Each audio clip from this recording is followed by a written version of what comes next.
الله الرحمن الرحيم. السلام عليكم ورحمة الله وبركاته. نبدأ دمانتي مدد قيمة بدن يهودا نقل حرية ودوريال كسر دوادة برنامج جارة وأن كل يدونه اسمها حرونت عسبتها جودي مجال بالجبلي أو قيمة كم ذا لما يسترى قيمة كم ذا أو كلنا إمكان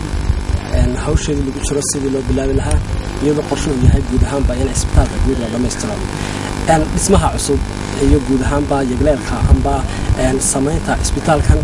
أو مرحلة كلا دوان سواء قاتي وحكا سواء قيب قاتي دخالي بحنتيسا dad ka reer Somaliland iyada oo weynaha reer Somaliland ay ku dhaqan dalka dibadiisu ay ka geysteen gacan dhaqaale sidoo kale waxa iyaguna gacan dhaqaale ka geystay qoyska dalka Imaaraadka Carabta ee Al Nahyan kuwaasi oo bixiyay lacag ay xadigoodu gaadhayso ilaa $90,000 taasi oo lagu hirgeliyay qaybta hore ee isbitaalka waxa iyaduna qayb ka qaadatay dhaqaale bixinta marwada koobaad ee madaxweynaha Somaliland marwahooda barxad aadan iyadoo bixisay lacag aad u badan taasi oo iyadana lagu hirgeliyay qayb kale oo kamid ah dhismaha isbitaalka guud ee magaalada Gabiley maanta oo ah maalin Jimcaha bisha December-na ay tahay 18 sanadka 2009 waxa la isugu yimid xafladda si ambaqaadka qayb kale oo kamid ah dhismaha isbitaalka guud ee magaalada Gabiley taasi oo maanta xaflad ballaaran oo imika in yarun kadib la qaban doono loogu talagalay in loogu dabaaldego dhagax dhiga qayb kale oo kamid ah isbitaalka oo ah dabcan qaybta imika idin muuqata qaybta qabyada ah iyo dhulka bannaan ee kale oo iyadana laga hirgelin doono dhismaha qayb kale oo kamid ah isbitaalka waxaan jecelahay in aanu idin soo gudbino sidoo kale aan ilaahdee waxa qaybtan lacagteedu waxa bixinaya jaaliyadda reer Somaliland ee ku dhaqan dalka Ingiriiska gaar ahaan ururka Gaardo oo bixiyay lacag qadarkeedu gaadhayo $75,000 waxay ku soo hagaajiyeen muwaadiniin reer Somaliland oo ku dhaqan magaalada Gabiley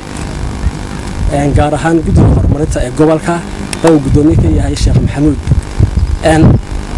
markaas iyagu ay isku diyaariyeen inay xafladan hirgeliyaan barnaamijka si aan baqadaan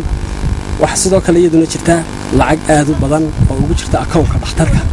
taasi oo iyadana lagu qaban doono adeegyo kala duwan oo guud ahaanba anfac u leh dhakhtarka wala socdo oo nala daawada dhismaha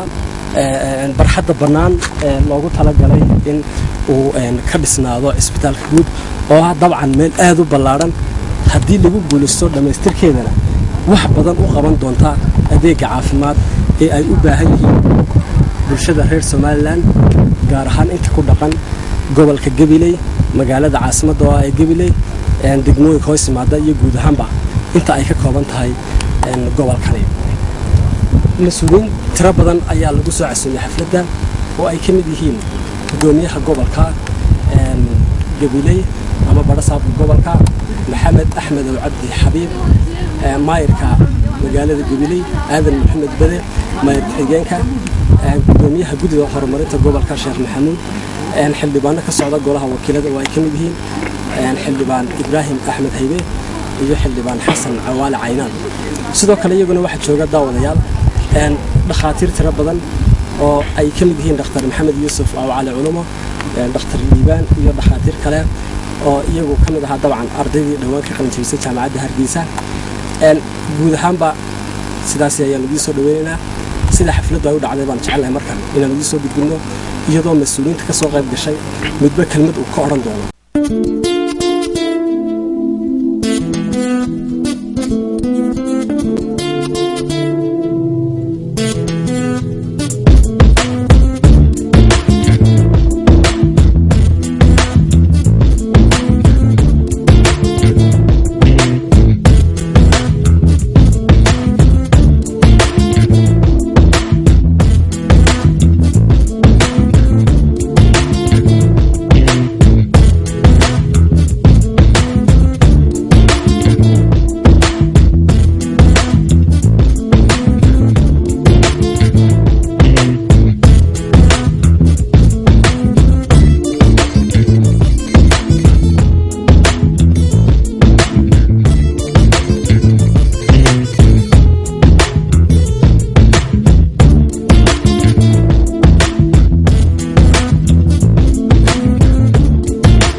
بان هي صلاة جوعهنا ودوده هي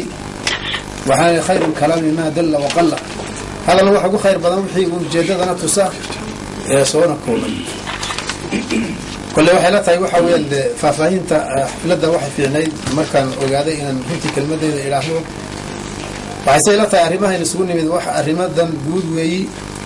qof kastoo danta ka qayb qaatana islaamku wuxuu ka qabo waxa weeyaan waa runtii arrin qiimo badan weeyi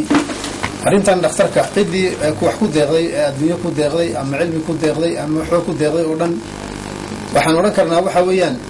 gaar ahaan cidda dhismaha iyo lacagaha bixinaysa waxaan oran karnaa sadaqa jaari weey rasuulkuna wuxuu sallallahu alayhi wa alihi wa sallam idan ma tabnu aadam inqata amaluhu illa min thalath qofka bilaadanku markuu dhinto amalkiisu wuu go'aya oo salaad dambe iyo zakad dambe iyo wax midna markaa ma jirayso